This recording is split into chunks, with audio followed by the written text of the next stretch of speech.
आपने रूल 72 में जिन्होंने नोटिस दिया है, आपने रूल 72 में ये टेक्निकल विषय उठाने का मौका दिया जा रहा है।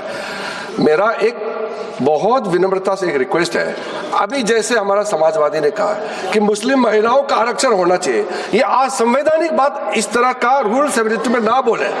धर्म के नाम पर यहाँ रिजर्वेशन नहीं हो सकता, संविधान में नहीं है, इस तरह का बात ना करें।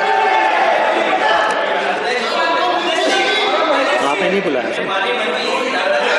आज ही महिला विधेयक को।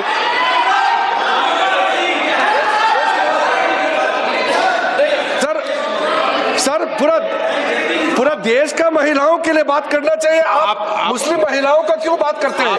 ये राजनीतिक है, ऐसा मत कीजिए। आप पूरा देश का महिलाओं के लिए बात कीजिए।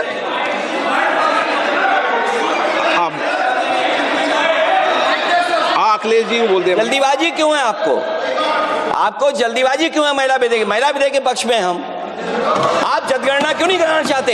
ये अध्यक्ष महोदय, आप सेंसस ये इसलिए नहीं करना चाहते हैं कि जैसे ही जनगणना होगी हम सब लोग जाति गणना मांगेंगे, जाति गणना होगी तो हम आरक्षण मांगेंगे, इसीलिए आप लोग धोखा दे करके आना चाहते हैं। आपको भी पर्याप्त मौका देंगे, सबको पर्याप्त मौका देंगे। माननीय अध्यक्ष जी, अखिलेश जी ने बोला, उसका जवाब दे रहे हो तो हाँ, उसी पे जा रहे हैं, उसी पे बोल रहे हैं। हाँ, माननीय अध्यक्ष जी, सदन की कार्यवाही को पूरा देश देख रहा है। कुछ स्टेटमेंट ऐसे किए गए जो जनता में चिंता पैदा कर सकते हैं। अखिलेश जी ने कहा जनगणना क्यों नहीं हो रही है।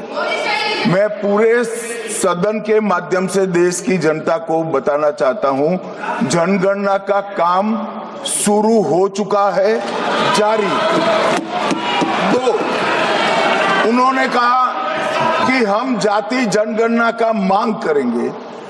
मान्यवर, मैं आपके माध्यम से सदन को बताना चाहता हूं कि सरकार ने जाति की जनगणना करने का निर्णय ले चुकी है और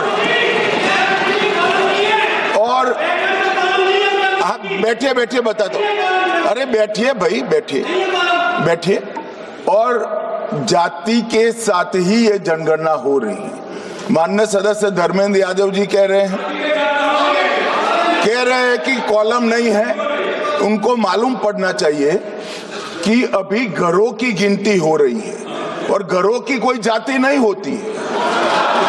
समाजवादी पार्टी का चले तो घरों की भी जाति तय कर ले। मान्यवर, जब व्यक्तियों की जनगणना होगी, नागरिकों की जनगणना होगी, तब उसमें जाति का कॉलम रखा है। ये मेरा विभाग है। मैं सदन को आश्वस्त करना चाहता हूं कि ये जनगणना जाति जनगणना के साथ ही होने वाली है। तीसरी बात, इन्होंने ये जो आपने समझाया कि नियम 72 की जो खिड़की है वो हमें लेजिस्लेटिव कॉम्पिटेंसी पर और कॉन्स्टिट्यूशनल कॉम्पिटेंसी पर बोलने की ही इजाजत देती है।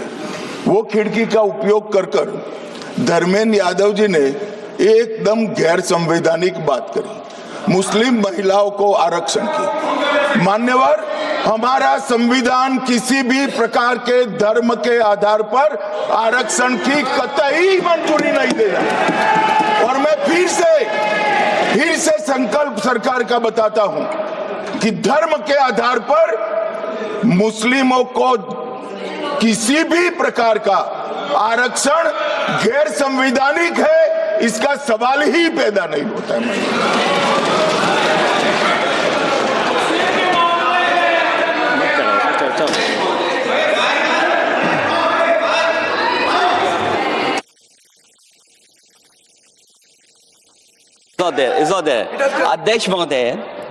अध्यक्ष महोदय, अनडेमोक्रेटिक बात माननीय मंत्री जी ने कही। हो सकता है उन्होंने धर्म की बात कही हो, लेकिन पूरा देश आधी आबादी को आरक्षण चाहता है। अध्यक्ष महोदय, मैं माननीय मंत्री जी से जानना चाहता हूं क्या मुस्लिम महिला अभी आधी debate- आबादी में अभी नहीं debate आती नहीं हैं? होनी है ना, देंगे। मान्यवर, समाजवादी पार्टी सारी टिकटें मुस्लिम महिलाओं को दे दे, हमें कहाँ आपत्ति है? हमें कोई आपत्ति नहीं है। चलिए अखिलेश जी, जब पूरी डिबेट सर नहीं सर नहीं।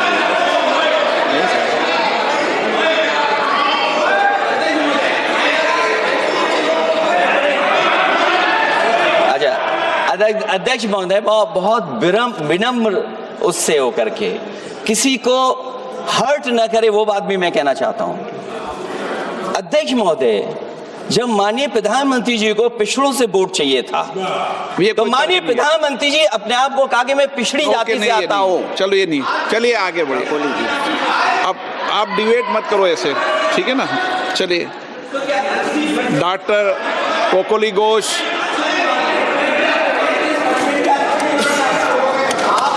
जब आपको डिबेट होगा तो पर्याप्त मौका मिलेगा।